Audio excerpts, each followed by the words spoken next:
Salut les amis, j'espère que vous allez bien, moi ça va super. Alors si on se retrouve aujourd'hui, comme vous avez dû le voir dans le titre de toute façon, on se voit pour le conseil numéro 3 pour apprendre à aimer la lecture. Donc, vous êtes prêts? Alors, aujourd'hui mon conseil c'est avoir des livres. Oui je sais, ça ressemble à une blague, mais oui, il faut avoir des livres pour lire déjà. Désolée. Il faut avoir des livres pour lire.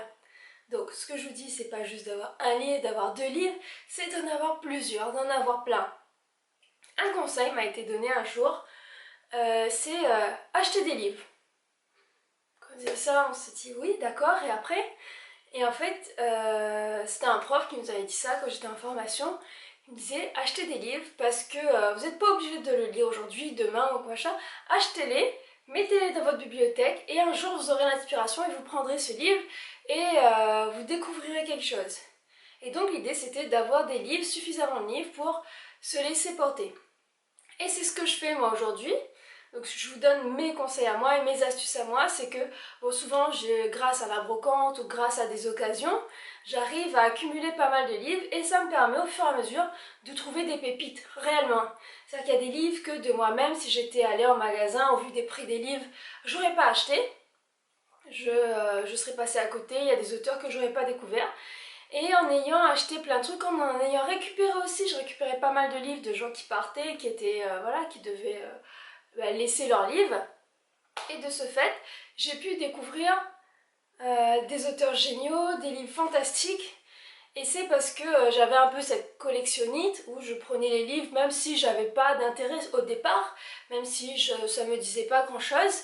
Et effectivement, un jour on passe devant, on se dit bon, bah, je vais peut-être regarder ce qu'il y a dedans. Et là, ouais, on se dit ah ouais, quand même, j'avais ça dans ma bibliothèque depuis si longtemps.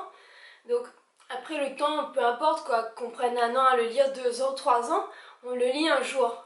Donc voilà, moi c'est mon conseil, prenez des livres, gardez des livres, collectionnez-les, mettez-les dans un endroit et un jour, c'est pas demain, c'est pas après-demain, un jour peut-être, vous aurez l'inspiration d'aller le lire et peut-être que vous trouverez un super livre, peut-être que vous trouverez des livres assez nuls aussi et dans ce cas-là, soit vous les gardez, soit vous les bazardez, soit vous les revendez, vous faites ce que vous voulez, mais de les avoir, ça vous donne la chance de un jour les lire.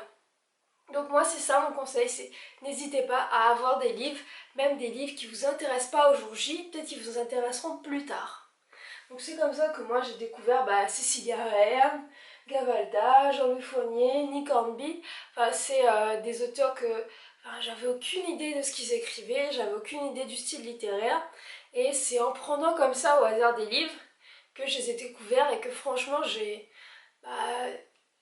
enfin, c'est comme ça que j'ai découvert des superbes livres, des superbes histoires avec des auteurs fantastiques. Donc n'hésitez pas, ayez des livres. Bon, ce sera tout pour aujourd'hui. À bientôt les amis. Bye.